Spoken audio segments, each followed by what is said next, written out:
Hello everyone. Any education classes के इस platform पर आप सभी का स्वागत है, जहां पर हम एमपीपीएससी द्वारा लिया जाने वाला एग्जाम फूड सेफ्टी ऑफिसर इसकी तैयारी करने के लिए हम मध्य प्रदेश के इतिहास का अध्ययन कर रहे हैं।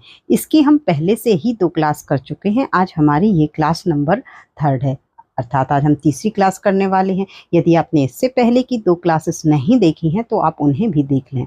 और आज की क्लास नंबर 3 है। इसमें हम आज पौराणिक इतिहास से रिलेटेड जानकारी लेंगे। हालांकि पौराणिक इतिहास में एग्जाम पॉइंट ऑफ व्यू से हमें सब कुछ नहीं पढ़ना है, फिर भी हमारे मध्य प्रदेश से जो रिलेट करता है हमें वही चीज़ हमारे काम की है और हम उसको देखेंगे। तो चलिए, इससे पहले कि हम क्लास को स्टार्ट करें, आप चैनल को सब्सक्राइब कर लें ताकि जब भी वीडियो अपलोड हो तो आपको उसका नोटिफिकेशन मिल सके। और यदि वीडियो पसंद आता है तो वीडियो को लाइक भी अवश्य कर दें। चलिए, तो हम स्टार्ट करते हैं आज की क्लास।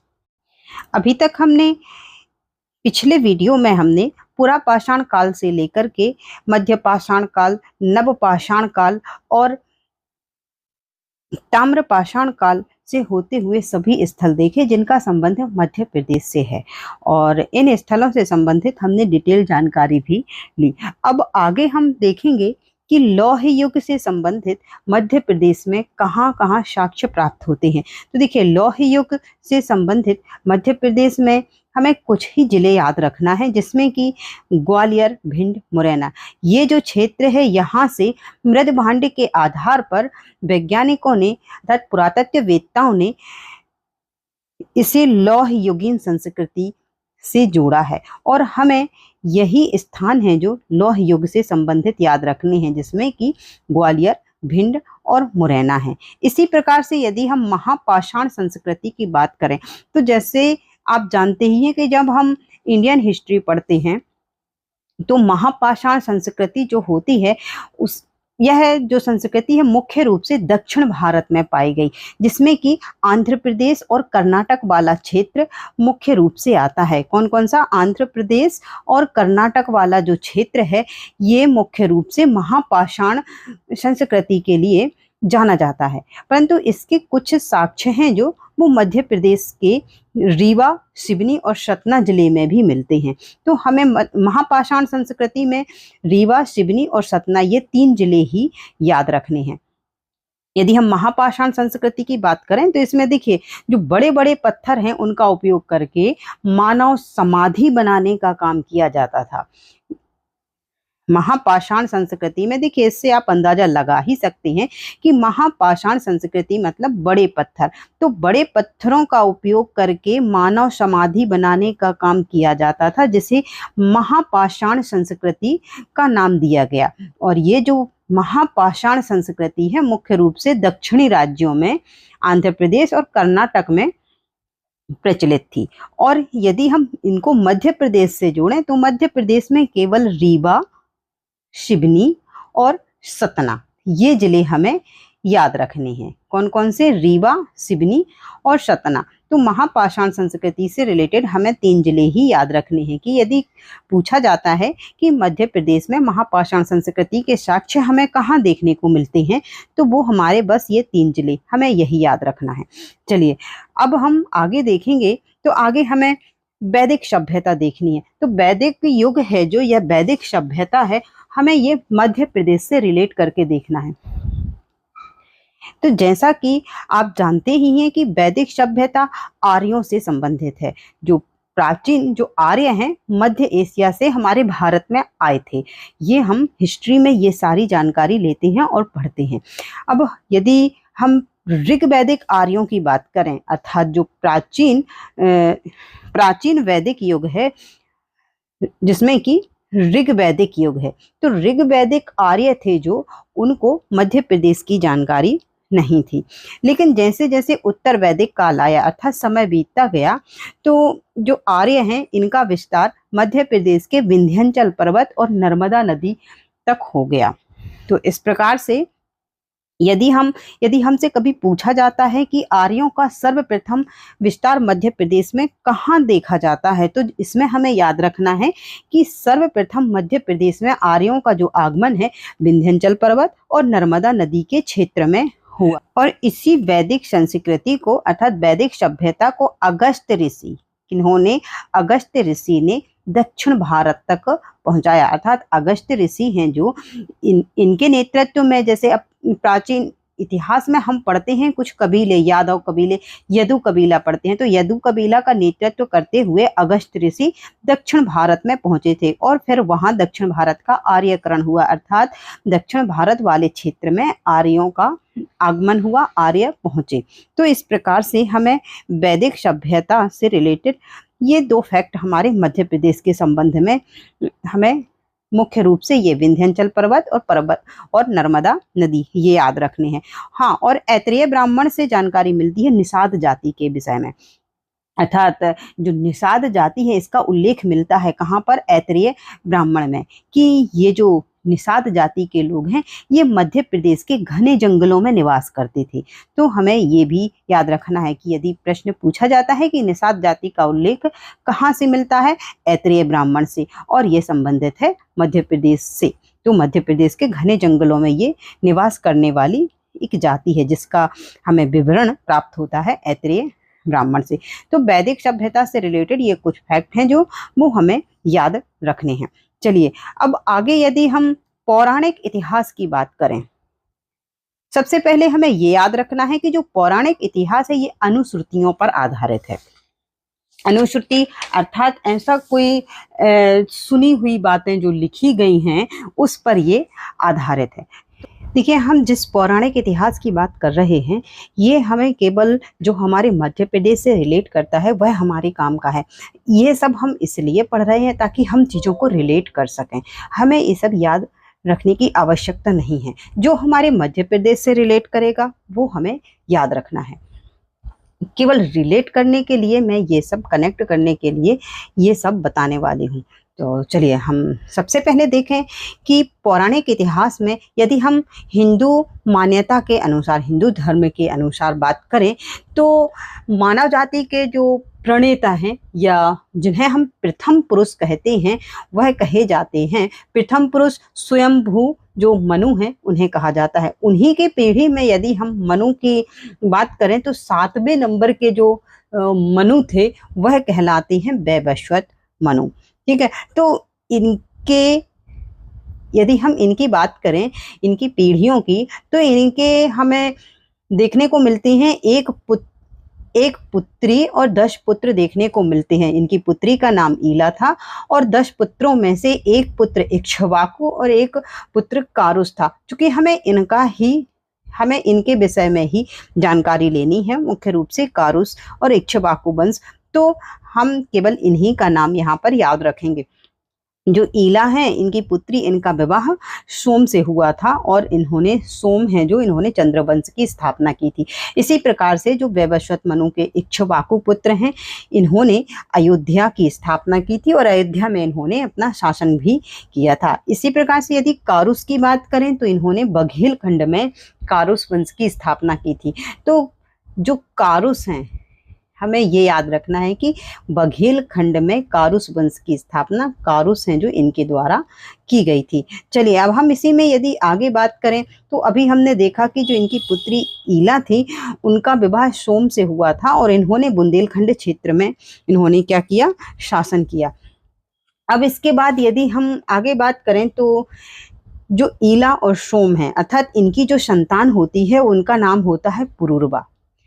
जो हम पुरुरवा हैं जो ये भी चंद्रवंश के, इसी वंश के एक शक्तिशाली शासक हैं। क्योंकि ये शासन इनका चलता आ रहा है, तो पुरुरवा हैं जो ये इस वंश के एक शक्तिशाली शासक हुए। और आप सुनते होंगे पुरुरवा और उर्वशी की प्रेम कहानी, ये वही पुरुरवा हैं। इनकी पुरुरवा और उर्वशी, इनकी हम जो एक कहानी सुनते हैं ये वही पुरुरवा हैं। तो ये चंद्रवंश से ये रिलेट करते हैं। इसके बाद इनके 2 पुत्र होते हैं आयु और अमावस। बस हमें ये सारे नाम याद नहीं रखने हैं, केवल हम जो हमारे मध्य प्रदेश से रिलेट करेगा हमें वो याद रखना है। ये केवल मैं स्टोरी के रूप में आपको बता रही हूँ ताकि याद रहें। अब जो आयु हैं, आयु की यदि तीसरी पीढ़ी में यायाति नाम के जो शासक हुए उनका जन्म होता है। तो ययाति हैं जो, और इनके बाद यदु। जो यदु हैं, आप देख सकते हैं कि इन्होंने चंबल कैन बेतवा के क्षेत्र पर इन्होंने शासन किया। तो जो यदु हैं, इनको हमें याद रखना है कि यदु नाम के जो शासक हैं, इन्होंने चंबल कैन और बेतवा के क्षेत्र पर शासन किया, और इनके आगे दो पुत्र हुए, क्रोष्ट और सहस्त्रजीत। चलिए, ये जो है वंश है, सहस्त्रजीत के पुत्र, ये है सहस्त्रजीत के पुत्र ही हैं, और इन्होंने ही सहस्त्रजीत के पुत्र हैं जो है, इन्हीं के द्वारा है वंश की स्थापना की गई। सॉरी, जो मैंने अभी सहस्त्रजीत बोल दिया था। तो है के द्वारा है वंश की स्थापना की गई, और आगे ये वंश बढ़ता जाता है, और इसी में आगे महिष्मत नाम के शासक होते हैं। कौन होते हैं? महिष्मत नाम के शासक। तो यहाँ पर हमें आप देख सकते हैं कि यदु जो शासक हैं वो भी याद रखने हैं, क्योंकि यदु हैं जो इन्होंने चंबल कैन बेतवा वाले क्षेत्र पर शासन किया है, और हमें है वंश के आगे, है वंश में यदि हम आगे बात करते जाएं तो जो महिष्मत हुए हैं, इनको हमें याद रखना है। क्यों? क्योंकि इन्होंने महिष्मत नगर की स्थापना की। इन्होंने जो महिष्मती नगर की स्थापना की थी, महिष्मत ने इक्ष्वाकु वंश के जो शासक हैं मुचुकुंद को हराकर की थी। किसे हराकर? मुचुकुंद को हराकर के महिष्मती नगर की स्थापना की थी, और इन्होंने जो क्षेत्र था वो मानधाता वाला क्षेत्र था, उसको अपने अधिकार में ले लिया था, और आगे जाके उसका नाम महिष्मती नगर रख दिया था। चलिए, अब आगे हम बात करें तो इनके पुत्र होते हैं कृतवीर्य, और आगे इनके ऐसे ही पीढ़ी चलती जाती है। तो सहस्त्रार्जुन और कार्तवीर्य अर्जुन, या इन्हीं को हम सहस्त्रार्जुन कहते हैं, और या फिर कार्तवीर्य अर्जुन के नाम से भी जानते हैं। इन्हें जो सहस्त्रार्जुन हैं, इन्हें समस्त पृथ्वी का विजेता कहा जाता है। तो इनके विषय में हमें ये जो फैक्ट है ये याद रखना है। देखिए, ये भी इस वंश के एक प्रतापी और शक्तिशाली शासक थे, और इन्होंने जो इनका वंश है वंश, इसका विस्तार भी किया। और यदि हम अनुश्रुतियों के अनुसार बात करें तो इनकी 1000 भुजाएं थी, 1000 भुजाएं थी। इनकी कितनी भुजाएं थी? 1000 भुजाएं थी, और उन्हीं के आधार पर इन्हें कहा जाता है सहस्त्रार्जुन। तो इनकी 1000 भुजाओं के, कितनी भुजाएं थी इनकी? 1000 भुजाएं थी, और इस आधार पर इन्हें कहा जाता है सहस्त्रार्जुन। और इनके बारे में ये भी, इनके विषय में ये भी कहा जाता है कि इन्होंने लंका के जो राजा थे रावण, उन्हें बंदी बनाकर भी रखा था, और इन्होंने अपनी इन 1000 भुजाओं से नर्मदा नदी की जो सहस्त्र धाराएं हैं उनको रोक दिया था, और इन्हें कहा जाता है समस्त पृथ्वी का विजेता। क्या कहा जाता है? समस्त पृथ्वी का विजेता। तो ये जो कुछ फैक्ट हैं इनके विषय में हम याद रख सकते हैं। तो सहस्त्रार्जुन के संबंध में कम से कम हमें 2-4 फैक्ट ये याद रखने हैं। चलिए, क्योंकि देखिए ये बहुत सारी पीढ़ियां हमारे लिए उतनी इम्पोर्टेंट नहीं थी हमारे एग्जाम के पॉइंट ऑफ व्यू से। तो आगे इसी पीढ़ी में आगे शासक होते हैं अवंती, और इन्हीं के नाम पर मालवा का नाम अवंती पड़ा था। तो इस प्रकार से ये जो अभी तक हम वंश पढ़ रहे थे, ईल वंश, या फिर मतलब जो हमने देखा था वैवस्वत मनु की जो पुत्री थी ईला, इन्हीं का वंश चल रहा था। अब इन्हीं के हमने पुत्र देखे थे जो कारुस और इक्ष्वाकु। तो हमें अब यहाँ पर इक्ष्वाकु वंश को देखना है। तो इक्ष्वाकु वंश है जो, ये संस्थापक की बात करें तो इक्ष्वाकु ही रहेंगे। हमने प्रारंभ में अभी देखा था कि इनकी राजधानी अयोध्या थी। इन्होंने अयोध्या को अपनी राजधानी बनाया था और अयोध्या वाले क्षेत्र पर शासन किया था। तो इनके जो आगे हम वंश में देखेंगे जो शासक हमारे मध्य प्रदेश से संबंधित हैं वो हमारे लिए इम्पोर्टेंट हैं। तो इनके आगे 2 पुत्र होते हैं, कुक्षी और दंडक। चलिए अब हम आगे देखें, इसमें इनकी पीढ़ियों में आगे देखिए युवनाश में मानधाता और पुरुकुत्स ये हमें देखने को मिलते हैं। तो युवनाश में हैं जो ये इक्ष्वाकु वंश के ये प्रतापी शासक थे, और अनुश्रुतियों के अनुसार आपने पढ़ा होगा कि इन्होंने गर्भ धारण करके पुत्र को जन्म दिया था, कि इन्होंने युवनाश बने। तो इनके विषय में आप और गूगल से सर्च करके और जानकारी भी ले सकते हैं, हालांकि हमारे एग्जाम के लिए उतना इम्पोर्टेंट नहीं है। चलिए आगे हम बात करेंगे मानधाता की। तो जो मानधाता हैं इन्हीं के पुत्र थे और ये भी इन्होंने भी संपूर्ण पृथ्वी को जीता था। किन्होंने? मानधाता ने। और इनका विवाह है जो यादव वंश की जो कन्या है बिंदुमती से हुआ था। किससे हुआ था? बिंदुमती से। क्योंकि हमें इसमें ये याद रखना है कि जो मानधाता हैं इनके पुत्र हुए थे पुरुकुत्स। हमारे लिए ये इम्पोर्टेंट है पुरुकुत्स, क्योंकि इनका संबंध है जो हमारे मध्य प्रदेश से है। तो जो पुरुकुत्स हैं, तो सबसे पहले हम इनका वंश याद रखेंगे कि ये इक्ष्वाकु वंश से संबंधित हैं। पुरुकुत्स हैं जो किस वंश से संबंधित हैं? इक्ष्वाकु वंश से। और इनके पिता हैं मानधाता। तो पुरुकुत्स हैं जो इन्होंने क्या किया था? इन्होंने नाग शासक हैं जो उनकी गंधर्वों से रक्षा की थी। अर्थात गंधर्वों ने, जो गंधर्व हैं, इन्होंने नाग शासकों पर हमला कर दिया था, तो इनकी रक्षा की थी पुरुकुत्स ने गंधर्वों से। तो जब इन्होंने इनकी रक्षा की तो नाग शासकों ने अपनी कन्या रेवा का विवाह किया था पुरुकुत्स के साथ। और रेवा हैं जो, इनका नाम आगे पुरुकुत्स ने इनको नर्मदा की उपाधि दी थी। किसे? रेवा को। तो ये कहा जाता है अनुश्रुतियों के अनुसार कि ये वर्तमान नर्मदा है। ये फैक्ट हम जो नर्मदा नदी के संबंध में भी पढ़ते हैं, चूंकि ये जो पूरा इतिहास है अनुश्रुतियों के आधार पर है, फिर भी हमें ये जो फैक्ट है हमारे लिए इम्पोर्टेंट है कि जो, यदि ये भी पूछा जा सकता है कि नर्मदा का प्राचीन नाम या रेवा को किसने नर्मदा की उपाधि दी थी, तो पुरुकुत्स ने। तो इस प्रकार से ये जो फैक्ट हैं हमें याद रखने हैं। इसके बाद आगे चलिए, इसके बाद आगे आते हैं। इन्हीं की पीढ़ी में आगे हमें देखने को मिलते हैं मुचुकुंद। कौन देखने को मिलते हैं? मुचुकुंद। तो जो मुचुकुंद हैं पुरुकुत्स के बाद आगे अगली पीढ़ियों में, इसमें बीच में और शासक भी हैं चूंकि हमारे मध्य प्रदेश से रिलेट नहीं करते हैं और हमारे एग्जाम के लिए उतने इम्पोर्टेंट नहीं है, इसलिए हम सीधे आते हैं मुचुकुंद पर।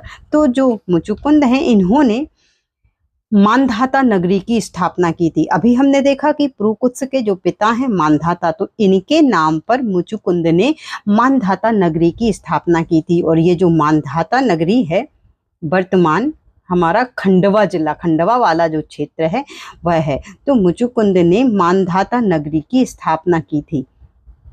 किनके नाम पर? मानधाता के नाम पर। तो ये जो फैक्ट है हमें याद रखना है। हाँ, और मानधाता नगरी की स्थापना है जो प्राचीन पर्वतों के नाम भी पूछे जाते हैं, तो ऋक्ष और पर्यात्र पर्वतों के बीच में की थी। कौन कौन से पर्वत? ऋक्ष और